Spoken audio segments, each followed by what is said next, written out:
네, 오늘 하나님 말씀은 신약성경 로마서 8장, 그 다음에 마태복음 3장 두 곳을 읽겠습니다. 먼저는 로마서 3장 31절, 로마서 8장 31절, 39절까지 제가 읽겠습니다. 그런즉 이 일에 대하여 우리가 무슨 말 하리요? 만일 하나님이 우리를 위하시면 누가 우리를 대적하리요? 자기 아들을 아끼지 아니하시고 우리 모든 사람을 위하여 내주신 이가 어찌 그 아들과 함께 모든 것을 우리에게 주시지 아니하겠느냐? 누가 능히 하나님께서 택하신 자들을 고발하리요? 의롭다 하신 이는 하나님이시니 누가 정죄하리요? 죽으실 뿐 아니라 다시 살아나신 이는 그리스도 예수시니 그는 하나님 우편에 계신 자요 우리를 위하여 간구하시는 자시니라. 누가 우리를 그리스도의 사랑에서 끊으리요? 환난이나 공고나 박해나 기근이나 적신이나 위험이나 칼이랴. 기록된 바 우리가 종일 주를 위하여 죽임을 당하게 되며 도살당할 양같이 여김을 받았나이다 함과 같으니라. 그러나 이 모든 일에 우리를 사랑하시는 이로 말미암아 우리가 넉넉히 이기느니라. 내가 확신하노니 사망이나 생명이나 천사들이나 권세자들이나 현재일이나 장래일이나 능력이나 높음이나 깊음이나 다른 어떤 피조물이라도 우리를 우리 주 그리스도 예수 안에 있는 하나님의 사랑에서 끊을 수 없으리라. 아멘. 마태복음 3장 7절부터 12절 읽겠습니다. 요한이 많은 바리새인들과 사두개인들이 침례 베푸는 데로 오는 것을 보고 이르되 독사의 자식들아 누가 너희를 가르쳐 임박한 진노를 피하라 하더니 그러므로 회개에 합당한 열매를 맺고 속으로 아브라함이 우리 조상이라고 생각하지 말라. 내가 너희에게 이르노니 하나님이 능히 이 돌들로도 아브라함의 자손이 되게 하시리라. 이미 도끼가 나무 뿌리에 놓였으니 좋은 열매를 맺지 아니하는 나무마다 찍혀 불에 던져지리라. 나는 너희로 회개하기 위하여 물로 침례를 베풀거니와 내 뒤에 오시는 이는 나보다 능력이 많으시니 나는 그의 신을 들기도 감당하지 못하겠노라. 그는 성령과 불로 너희에게 침례를 베푸실 것이요 손에 키를 들고 자기의 타작마당을 정하게 하사 알곡은 모아 곡간에 들이고 죽정이는 꺼지지 않는 불에 태우시리라. 아멘. 네, 오늘 우리 전성환 전사님 나오셔서 열매라는 제목으로 하나님 말씀 전하겠습니다.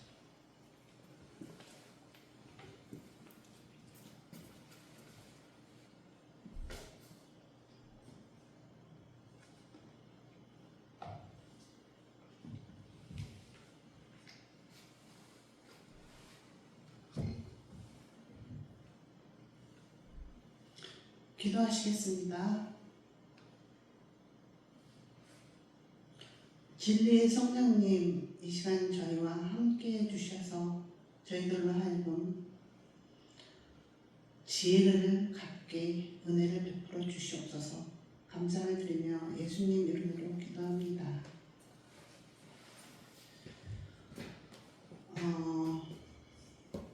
지금 세계는 곳곳에 전쟁, 기근 등으로 세상이 시끄럽습니다. 성경에서 말하는 마지막 때, 주님 다시 오실 때가 가까워진 이때 성도들은 어떻게 살아야 할까요? 눈에 보이진 않지만 이 역사를 시작하시고 지금도 주관하고 계시며 마침내 끝을 내실 창조주 하나님을 알고 그분과 친밀한 관계를 유지하고 사는 것입니다. 그렇게 인간이 하나님과 언약을 맺고 함께 동행하며 마음과 뜻과 힘을 다해 하나님을 사랑하는 온전한 상태가 되는 것을 좋은 열매 맺는다 합니다. 이 세상을 창조한 이유도 그거예요. 인간으로 하여금 좋은 열매 맺기를 바라시고 이 우주 만물과 그 그 안에 있는 모든 것들을 지으신 겁니다. 암도 조기에 발견하면 치료가 가능해서 살게 되지만 너무 늦게 발견하면 손을 쓸 수 없어 죽음을 맞이해야 하듯 인간이 어떻게 살아야 좋은 열매를 맺을 수 있는지에 대한 지혜를 조기에 발견하는 것이 중요합니다. 너무 늦으면 열매를 맺지 못한 채 생을 마감할 수도 있는 거예요. 그 전윤성 씨가 얼마 전에 임종을 맞이하면서 조혜련 씨에게 그랬다 하죠. 혜련아, 나는 하나님을 너무 늦게 알았어. 어제 눈이 안 보여. 사무엘상 3장밖에 읽지 못했다.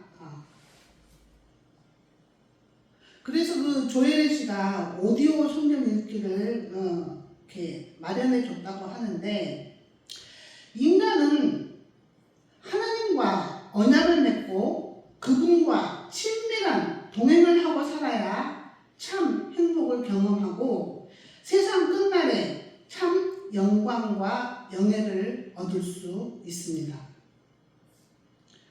사람이 불안을 느끼는 이유가 뭐예요? 하나님께 자기 자신을 맡겨드리지 못하고 자신의 지식으로, 자신의 지혜로 어떻게 살까를 궁리하고 자신의 힘으로 그 인생을 살아내려 하니 불안한 거예요. 자신의 미래가 어떻게 될지 확실한 보장도 없는 그 불확실성 때문에 늘 염려와 걱정, 불안과 두려움 속에 살아가게 됩니다. 그런데 하나님과 언약을 맺고 내 인생 주님의 것입니다. 주님 뜻대로 살겠습니다 하고 자신을 하나님께 맡겨버린 사람은 어때요? 수중에 돈이 없어도 평안하고 죽을 병이 들어도 죽음을 무서워하지 않게 돼요. 자신이 언제 어떻게 죽을지 모르는 감옥에서도 편안하게 잠을 잘 수 있는 베드로 사도처럼 되는 거예요.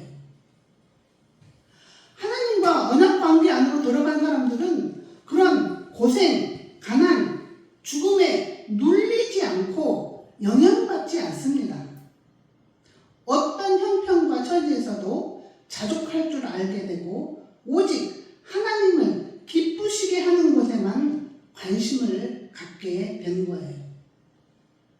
어차피 이 세상은 잠시 머물다가 떠날 것이기 때문에 먹고 잠자고 쉴 수 있는 공간만 있으면 감사하는 거고, 어차피 이 육신은 낡고 쇠해 땅에 묻힐 운명이기 때문에 조심은 하지만, 주의는 하지만 늙고 병드는 것에 대해 그렇게 안달하지 않습니다. 그래서 바울 사도는 뭐라고 그래요? 내게 능력 주신 자 안에서 내가 일체에 자족하는 비밀을 배웠고, 확신하고 원하는 것은 차라리 몸을 떠나 주님과 함께 사는 것이라 말해요. 사람들은 안 죽으려고 길을 쓰고 있는데 빨리 죽어서 주님 품에 안기고 싶다는 말을 하고 있는 겁니다. 죽어도 주님 품에 가는 것이라 기쁘고 살아있으면 너희에게 도움을 줄 수 있어서 좋다. 사나 죽으나 주를 기쁘시게 하는 것이니 내일 죽어도 상관없다 하는 마음 자세로 사는 것이죠. 이런 걸 가난으로부터 자유하고 고난에서 자유한다. 나는 죽음에서 해방되었다 하는 겁니다. 그러면서 성도들에게 항상 기뻐하라 권면합니다. 하나님과 친밀한 동행이 있다 하는 것을 증거하는 것으로 복음을 전하고 사는 것 때문에 헐벗고 죽고 굶주리고 매맞고 쫓겨나고 감옥에 갇혀 죽을 고생을 하면서도 그런 말을 하는 거예요. 기뻐하라. 항상 기뻐하라. 왜 기뻐하라고 그러는 것일까요? 뭘 기뻐하라고 그러는 것일까요? 너희들은 하나님과 새 언약을 맺은 사람들이다. 그거 하나만으로 항상 기뻐할 이유가 충분한 거야 하는 뜻입니다. 그리고 쉬지 말고 기도하라죠. 이것이 곧 하나님과 친밀한 동행을 지속하라 하는 뜻입니다. Keep going. 어떤 상황 속에도 주님과의 교제를 중단하지 말고 계속해 하는 의미인 거죠. 인간은 하나님과 언약 관계 안에 있고 그 관계를 좋게 유지할 때 참 만족과 기쁨을 갖는 거예요. 그게 창조주가 정한 질서예요. 그런데 지금 모든 인간의 현 주소는 하나님을 떠나 상간자인 세상을 따라 나선 배약한 인간 죄인이라고 합니다. 즉 슬플 때나 기쁠 때나 우리와 함께하는 시간이 좋을 때나 슬플 때나 늘 당신 곁에 있겠다 한 약속한 혼인 맹세를 지키지 않고 하나님의 곁을 떠나는 것이죠. 생명과 복의 근원과 결별한 인간이 그때부터 고생길로 접어듭니다. 스스로 먹을 것을 마련해야 하니 약탈, 침략, 살인 등의 약육강식의 원리에 지배받게 되고 가난, 기아, 질병, 전쟁 등의 죽음의 그림자가 만연하게 된 거죠. 예수 믿지 않을 때 세상 음악을 들으면 대부분 사랑을 노래하지만 대부분은 이별을 노래하는 것이 많고 그 노래들을 듣다 보면 슬프고 우울해지는 것을 경험합니다. 그런데 지금은 교회 안에 들어와 이 교회 창문을 통해서 바깥 세상을 보니 그 노래들은 마치 그런 외침인 듯 들립니다. 하나님을 떠나와 슬프고 외롭습니다. 그래서 제 아무리 이 세상에서 성공한 사람도 하나님을 만나지 못하고 그분과 좋은 관계를 유지하지 못하면 참된 행복을 느끼지 못하는 경우가 대부분입니다. 그리고 그 공허함과 허무함을 어떻게 할 줄 몰라 술, 마약, 도박, 성적 탐닉 같은 중독으로 메꾸기를 시도해요. 한편 이 땅에서 보기에 가난하고 병들고 죽은 자와 방불한 삶을 사는 것 같지만 그 마음에 하나님을 왕으로 모시고 그분과 좋은 관계를 갖고 있는 사람들은 어떠한 형편과 상황 속에서도 흔들림이 없어요. 사나 죽으나 오직 주를 기쁘시게 하는 일, 즉 복음을 전하는 일에 전념하게 됩니다. 이사야 43장 21절 말씀 보시죠. 같이 읽습니다. 시작. 이 백성은 내가 나를 위하여 지었나니 나를 찬송하게 하려 함이니라. 하나님께서 이 세상을 창조한 이유는 인간으로 하여금 하나님을 찬송하게 하는 것이라 합니다. 다시 말하면 하나님을 경배하고 찬송하게 함이라는 말인데 이 찬송하는 것은 다른 말로는 예배라고 합니다. 즉 인간으로 하여금 참된 예배자가 되게 하려 이 우주 만물을 창조했다는 의미인 거죠. 그래서 인간은 참된 예배자가 될 때라야 사는 것 같고 사랑하는 것에 의미를 느끼고 기쁘고 즐거운 것이에요. 참된 예배자가 된다는 의미는 뭐예요? 내가 가진 나의 전부를 다해 내 마음과 뜻과 힘을 다해 하나님께만 헌신하고 봉헌하며 하나님만 사랑하는 상태가 되는 것을 뜻합니다. 이 예배의 영어 표현이 뭐예요? worship service. 하나님을 내 인생의 최고의 가치로 인정하고 온 마음과 뜻과 내가 가진 모든 것으로 그분을 사랑하고 섬기는 상태에 이르는 것을 의미해요. 마치 그런 걸 생각하면 됩니다. 우리 중 누군가는 지금 결혼을 앞두고 있죠. 그 사람의 머릿속에는 하루 종일 그 결혼할 상대가 대부분을 차지해요. 뭘 먹어도 이거 누가 좋아하는 건데, 좋은 걸 봐도 그 사람 여기 데려오면 좋아하겠다. 늘 그 사람을 생각하고 그 사람과 함께할 미래를 꿈꾸며 오늘을 계획하고 행동합니다. 이처럼 무엇을 해도 그 사람을 염두에 두고 생각하고 그 사람에게 유익이 되고 이익이 돌아가게 일을 꾀하고 도모하고 행동하는 것처럼 먹든지 마시든지 무엇 하든지 항상 하나님을 의식하고 그분이 기뻐하시는 쪽으로 결정하고 행동하는 사람을 참된 예배자, 주님을 마음과 뜻과 힘 다해 사랑하는 열매 맺는 삶을 사는 자라고 한다는 거죠. 다르게는 회개라고도 하는데, 회개란 세상을 사랑하는 데서 떠나 하나님을 사랑하는 대로 완전하게 돌아서는 것을 의미한다고 했지 않습니까? 그래서 누가복음 13장에 보면 너희도 회개하지 않으면 다 망할 것이야 하고 바로 뒤이어 열매 맺지 못하는 무화과 나무를 찍어버리겠다고 하는 비유를 말씀하는 겁니다.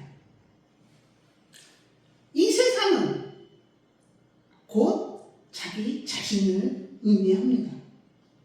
즉 자신만 위하는 데서 떠나 주님의 몸인 교회 공동체를 사랑하는 대로 돌이키는 것을 회개, 열매 맺음, 참된 예배자가 됨이라 한다는 거예요. 그래서 하나님께서 예수 그리스도를 이 땅에 보내시어 거름도 주고 물도 주면서 자기 중심적인 삶에서 하나님 중심적인 삶으로 변화하는 것, 즉 열매 맺는 것을 바랬건만 3년이 되어도 변화가 없는 나무를 찍어버리라 합니다. 그러니 예수님께서 중재를 하시죠. 아버지, 한 번만 기회를 더 주시죠. 그 후에도 변화되지 않거든 그때는 찍어버리셔도 말리지 않겠습니다 하십니다. 그래서 우리는 무지몽매한 가운데 그저 내 마음에 평안을 얻기 위해, 아니면 막연하게 세상의 것을 하나님의 힘을 빌려 좀 더 수월하게 얻기 위해 하는 가짜 신앙생활에서 떠나야 합니다. 내가 가진 모든 것으로 하나님을 섬기고 사랑하는 진짜 신앙생활 안으로 들어가야 해요. 가짜 신앙과 진짜 신앙을 구별하는 기준은 그겁니다. 누구를 위하는가? 자신을 위함인가? 교회를 세우기 위함인가? 그 마음의 동기가 진짜와 가짜를 규정합니다. 어떤 길은 필경, 바른데 사망으로 가는 길이다 하는 말씀이 있는 것처럼 모양은 선인데 마음의 동기가 어떠하느냐에 따라 악이 될 수도 있고, 모양은 악인데 누구를 위하는가에 따라 선이 될 수도 있다는 말입니다. 기준은 그거예요. 하나님을 사랑하여 하는 일이 선이고 자기를 사랑하여 하는 일은 악이라고 이해하면 정확합니다. 더 구체적으로는 교회의 유익을 위함이냐 아니면 자신과 자신의 가족의 유익을 위하는 바가 되겠죠. 이 세상이라는 상관자는 다름 아닌 자기 자신이니까요. 왜 세리가 죄인의 대명사처럼 쓰여졌는지 아십니까? 세리는 이 세상 왕을 위해 일하는 사람이어서 그를 죄인이라고 하는 거예요. 이 세상 왕은 자기가 자기 인생의 왕되어 살고 있는 모든 인간을 대표합니다. 그래서 자신이 왕되어 자기를 위해 살고 있는 모든 사람을 죄인이라 하는 거고, 우리 모두는 너나 할 것 없이 이기적으로 자기에게 돌아올 손익 계산을 따지며 살고 있는 것이죠. 그래서 회개한다는 것은 자기를 사랑하는 것뿐 아니라 이웃을 내 몸처럼 사랑하는, 모두에게 유익이 되도록 공동체 전체가 잘 살기 위한 결정을 하고 살겠다고 결단하는 것입니다. 내 이웃을 나를 사랑하듯 나를 사랑하는 것처럼 사랑하기로 마음먹는 것이죠. 신자는 보통 우리가 말하기를 십자가의 길을 걸어야 한다고 하는데, 그 십자가는 곧 자기 자신의 죽음을 의미해요. 목숨 바쳐 죽기까지 주님을 사랑한다는 표현이고 고백인 거죠. 사랑은 자신의 가장 소중한 것을 주는 것인데, 자기 목숨처럼 소중한 것이 또 있겠습니까? 아니, 혹자는 자식을 자기 목숨보다 더 소중하게 여기는 사람도 있겠네요. 아브라함에게 이삭이 그런 존재였던 것처럼, 혹자는 돈이 목숨보다 더 중요한 사람도 있겠죠. 삭개오에게는 불린 재산이 그의 열등감을 커버해주는 가장 소중한 보물이었을 거예요. 그러나 대부분의 사람들은 자기 생명이 가장 소중해요. 그래서 예수님께서는 많은 사람을 대표하는 분이었기에 자신의 목숨을 들여 하나님을 향한 사랑을 표현한 것입니다. 어떻든 하나님을 사랑하는 것은 주님의 몸인 교회 공동체를 사랑하는 것으로 표현됩니다. 교회 공동체의 기본 단위는 결혼한 부부입니다. 한 걸음 더 나아가면 가족이고, 더 확장을 하면 교회 공동체가 되는 거고요. 그래서 교회를 주님의 몸이라 하고 부부를 한 몸이라 하는 거예요. 이웃을 내 몸처럼 사랑하라는 주님의 명령과 맥을 같이 하고 있죠. 그래서 먼저는 가정에서부터 이 열매가 맺혀야 합니다. 내 입장만 생각하고 나만 인정받으면 되는 것이 아니라 내 배우자가 느낄 감정도 고려하고 우리 모두에게 좋은 결과를 가져오는 결정을 하고 살아야 하는 거죠. 한 걸음 더 나아가서 우리 부부만 위하기보다는 부모에게도 좋고 자녀들에게도 유익이 되는 모두에게 좋은 결정을 해야 하는 것이고, 더 나아가서는 교회 공동체 전체에게 유익이 되는 결정을 하고 행동하는 것을 열매 맺는 삶이라 합니다. 이 이웃을 섬기는 마음가짐이 배우자에게서 가족 전체로, 친구, 친척으로, 교회 공동체로 점점 확장되어 나아갈수록 우리는 속이 좁은 작은 자에서 점점 넓은 마음을 가진 큰 자로 성장해 가는 것입니다. 그래서 기본적으로는 가정에서부터 열매 맺기를 시작해야 하는 것이죠. 혼자 독단적으로 결정하지 말고 무슨 일을 도모하든 배우자와 상의하고 나에게 최선이 아니라 둘 모두에게 최선이 되는 선택을 하고 살아야 하는 것이에요. 예수님께서 예루살렘에 올라가시다 시장하여 무화과 나무 열매를 찾고 있었는데 열매는 없고 자기 치장에 잎사귀만 무성한 나무를 저주하신 사건이 바로 이 메시지를 던져주고 있는 것입니다.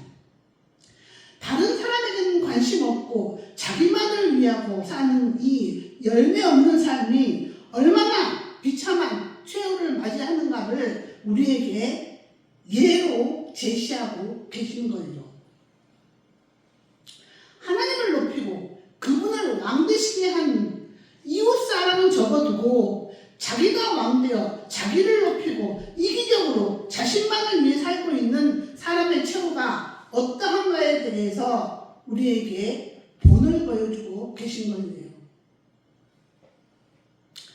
아니, 무화과 철도 아닌데 예수님이 시장하실 때 드실 열매가 없었다고 그 나무를 저주하신 건 너무하신 거 아니야? 하고 단순하게 생각할 말씀이 아닌 거예요. 예수님이 시장하셨다는 것을 뭘 의미해요?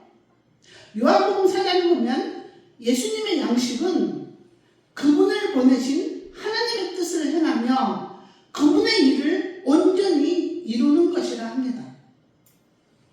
아버지가 일하시니 나도 지금도 일한다 하는 그 아버지의 일, 그 하나님의 뜻은 뭐예요? 예수님의 십자가의 대속의 은총을 믿고 하나님을 배신한 죄를 용서받고 성령님의 도우심으로 상간자인 자기 사랑에서 떠나 하나님을 사랑하는 대로 돌아가는 것을 의미해요. 인간이 참된 회개를 하고 참된 예배자가 되는 그 열매가 주님이 취할 양식인데 내가 예루살렘에 올라가 십자가에서 죽는 이유도 너희와 하여금 그 열매를 맺게 하려 함인데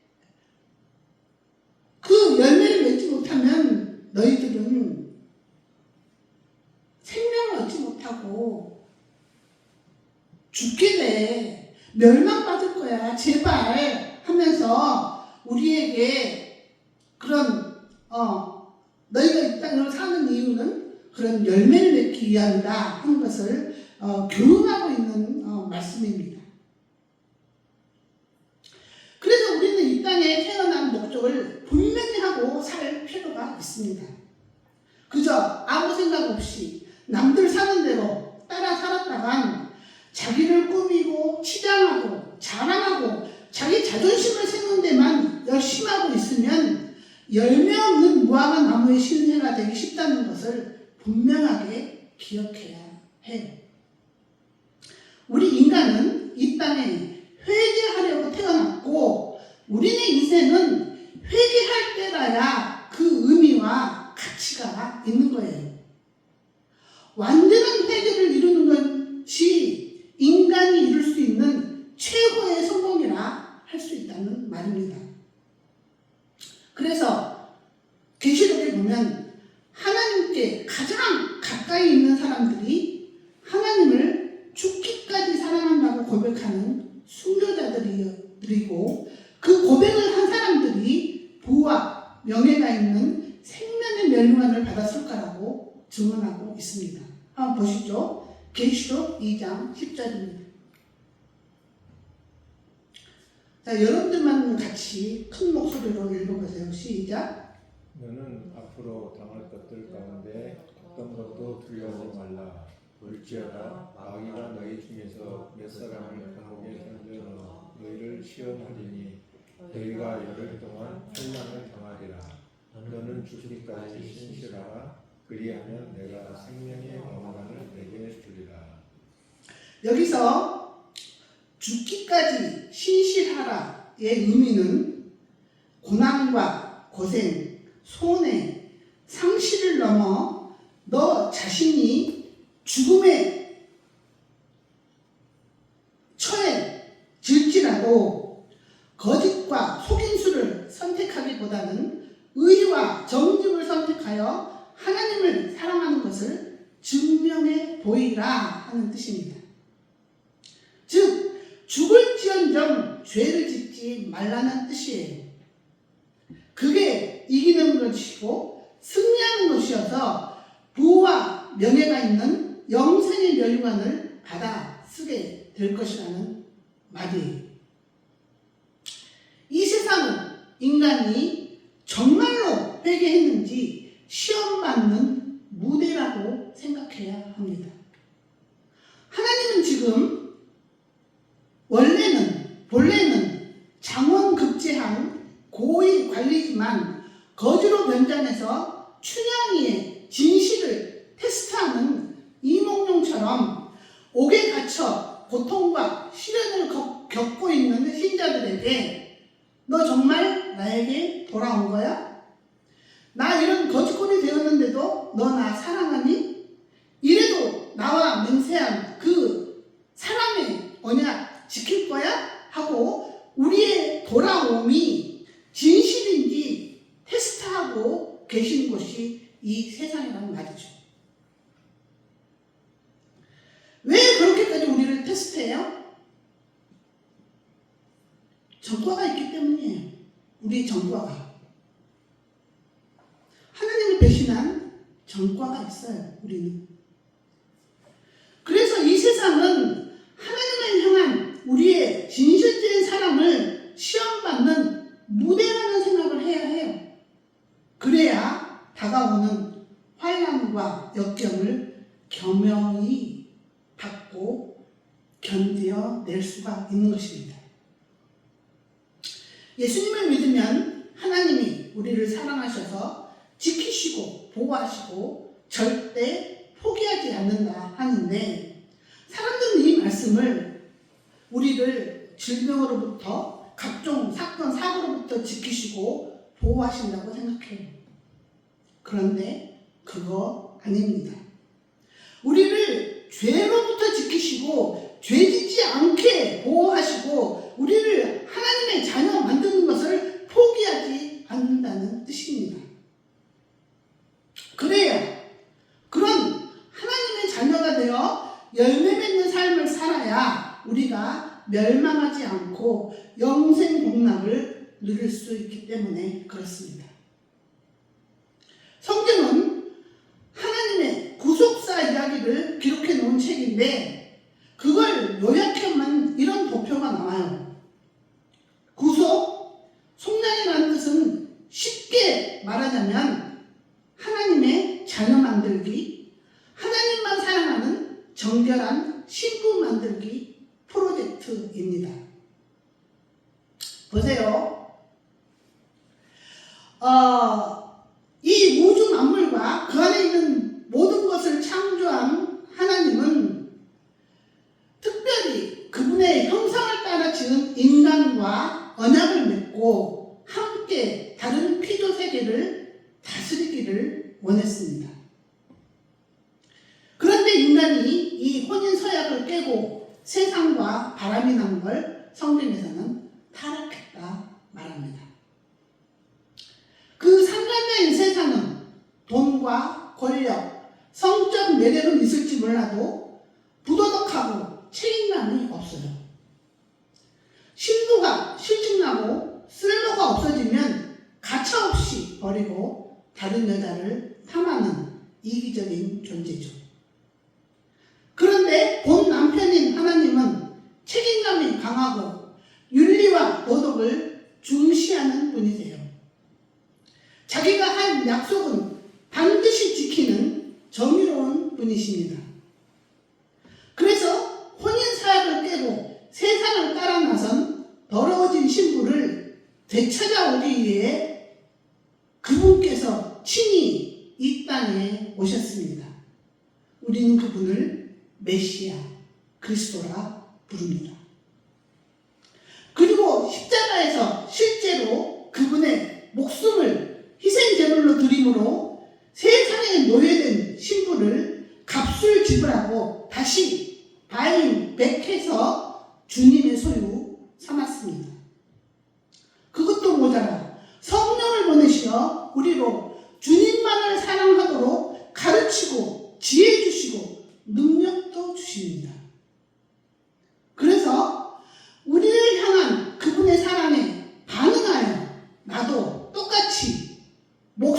바쳐 주님을 사랑합니다 하는 고백이 세례 의식인 거예요. 그래서 우리가 세례 받을 때 단순하게 기독인이 되기 위한 하나의 통과, 의례라고 생각하면 안 되는 것이죠. 세례를 받기 전에 이런 마음가짐이 준비되어야 합니다. 주님을 떠나 세상을 사랑하고 살았더니 내게 남는 것은 공허함, 외로움, 비참함 뿐입니다. 주님께 돌아가기 원합니다. 이제부터 세상을 사랑하는 데서 떠나 하나님만 사랑하겠습니다 하는 새 언약의 프로포즈에 동의하는 마음으로 세례를 받아야 하는 겁니다. 이 세례는 유대인의 결혼 의식에서 정혼에 해당하는 단계예요. 유대인의 결혼 풍습에는 2번의 혼인 예식이 있다 합니다. 우리나라의 약혼식 같은 정혼 예식이 있고, 신랑이 신부와 함께 살 집이 마련되면 신부를 데리러 와 본 예식을 치르게 됩니다. 예수님의 재림으로 이루어질 교회와 어린 양의 혼인 잔치에 해당하죠. 왜 2번의 혼인 예식이라 하느냐 하면 이 정혼식이 우리나라의 약혼식과는 달리 부부로서 법적 효력을 가지기 때문에 그렇습니다. 실제적으로 이 정혼 단계에서는 육체적 관계는 갖지는 않지만 사람들이 그 둘을 부부로 인정해준다 해요. 그래서 요셉과 정혼한 마리아가 요셉의 아내라 칭하지만 천사가 내가 잉태하여 아들을 낳으리라 하니 나는 남자를 알지 못하는데 어떻게 아들을 낳아요? 하지 않습니까? 여하튼 세례받은 신자들은 지금 신랑 되신 예수님과 정혼하여 본 예식을 기다리고 있는 그 사이에 있습니다. 이걸 신학 용어로서는 already but not yet, 이미와 아직의 긴장 속에 있다 합니다. 이미 정혼하여 하나님의 신부가 되었지만 아직 얼굴과 얼굴을 맞대며 함께 살지는 못하고 있다. 함께 신앙생활을 시작할 수 있는 본 예식이 남아있다 해서 이렇게 칭하는 거죠. 이미와 아직. 그래서 세례받은 신자들은 성장하는 과정 중에 있고 하나님만 사랑하는 정결을 증명하는 시기에 있으며 신학 용어로는 성화의 과정 중에 있다는 것을 잊지 않아야 합니다. 싹이 씨가 뿌려져서 싹이 터도 자라지 못하고 아이가 태어나도 건강하게 성장하지 못하면 열매 맺어 장성하여 사람 노릇 제대로 하지 못합니다. 회개한다고 말만 하고 하나님만 사랑하는 대로 돌아왔다는 것을 증명해내지 못하면 본 예식을 치르지 못하는 부정한 신부로 바깥 어두운 곳에 내쳐질 수 있다는 뜻입니다. 이 신랑이 신혼집을 마련하는 기간이 1년 혹은 2년 걸린다 해요. 이 기간 동안 신부는 어쩌면 신랑에 대한 정결을 확인받는 시간일지도 모르겠어요. 에스더가 페르시아 왕으로 간택되어질 때까지 1년을 기다린다 합니다. 그 1년이라는 기간은 이 왕 후가 될 후보들의 정결을 확인하는 중요한 시간이죠. 후보로 공에 들어오기 전에 부정을 저질렀다면 그 사이에 배가 불러오고 아이를 낳을 수 있는 기간이 그때입니다. 이 기간에 다른 남자의 애를 낳게 되면 그는 부정한 여자가 되어 돌에 맞아 죽게 되는 거예요. 그러니 본 예식을 치르기 전까지는 신자된 자들은 긴장하고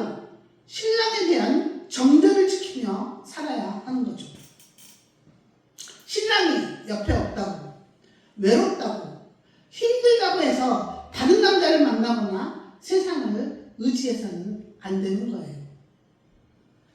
주님의 신부 되겠다고 세례를 받았으면 그동안에 사귀었던 모든 관계를 정리하고 신랑만 사랑하는 사람으로 정결케 되어 본 혼인 예식까지 치러야 달콤한 신혼 생활을 누릴 수가 있는 거예요. 대통령의 부인이 되어도 그만한 영예와 영화를 누리거늘 만군의 하나님의 신부 되어지는 그날은 어떤 영광과 영화를 누리게 될까를 상상하고 기대하면서 주님과 정혼한 성도들은 그 기간 동안 주님만 생각하고 주님을 기쁘시게 하는 일이 무엇인가 그것을 성취하기 위해 애쓰는 신랑만 사랑한다고 하는 것을 증명하고 살고 있어야 합니다. 그래야 주님 다시 오실 때 너는 내 사랑스러운 신부로서 나에게 정절을 지키고 있었구나 하고 우리를 신혼집으로 들이실 거예요. 이 기간 동안 한돈을 팔거나 다른 데들에게 눈길을 주면 안 되는 겁니다. 사람은 속일 수 있을지 몰라도 하나님은 불꽃 같은 눈으로 다 지켜보고 알고 계세요. 이렇게 주님만 사랑한다는 것에 구체적인 행동 강력으로는 매일 말씀을 묵상하고 기도하는 개인 경건의 시간을 갖고 주일 성수, 11조, 교회 봉사, 전도, 성교, 구제에 열심하는 것입니다. 늘 말씀을 묵상하고 기도하는 것은 늘 하나님을 의식하고 생각하고 산다는 표현이고 11조 봉헌은 주님이 내 인생의 주인이십니다. 나의 왕이시고 나의 남편입니다를 인정하는 주님의 다스림을 받겠다는 표식이고 성교, 전도, 봉사, 구제에 열심하는 것은 나 정말 하나님을 사랑하는 대로 마음 바꿨어요. 나를 위해 사는 것에서 주를 위한 삶으로 갈아탔어요 하는 것을 증명하는 신앙 고백인 거죠. 개인 경건 생활은 사람마다 각자에게 맞는 방식으로 같습니다. 어떤 사람은 새벽 기도에 참여하는 것으로 혹은 큐티하는 방식으로 가집니다. 어떤 모양이든 이 한날도 하나님과 동행하기를 원합니다 하는 하나님과 친밀한 교제를 하고 있다는 증거의 기초석이라고 할 수 있습니다. 여기서부터 시작해서 공적 예배에 참여, 성도들 간의 교제, 전도, 봉사, 성교, 구제, 봉헌 활동에 적극적으로 참여하는 것으로 하나님과의 친밀한 교제가 있다는 것을 증명하는 것이죠. 이 기초석이 든든하게 서 있지 않으면 다른 증거, 다른 증명들이 한순간에 무너질 수도 있어요.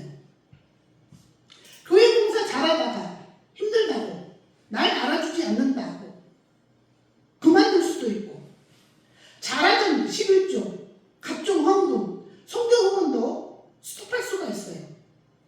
그러다 결국은 예배조차도 안 나가게 되는 상황이 벌어집니다.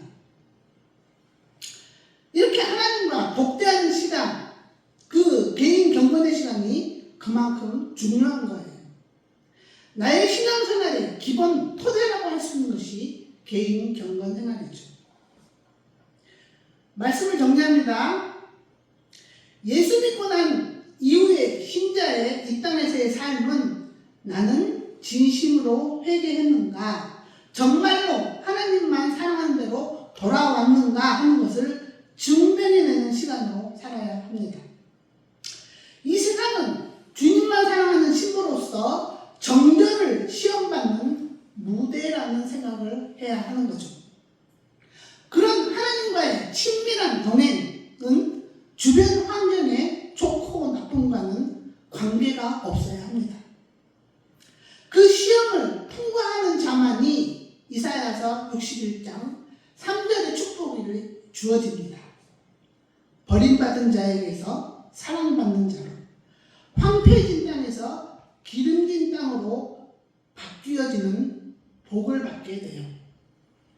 그래서 신자는 밤중에도 노래해야 하는 거고, 어려운 상황 속에도 주의 법을 지켜야 하며, 힘든 조건 속에서도 감사하는 법을 배워야 합니다.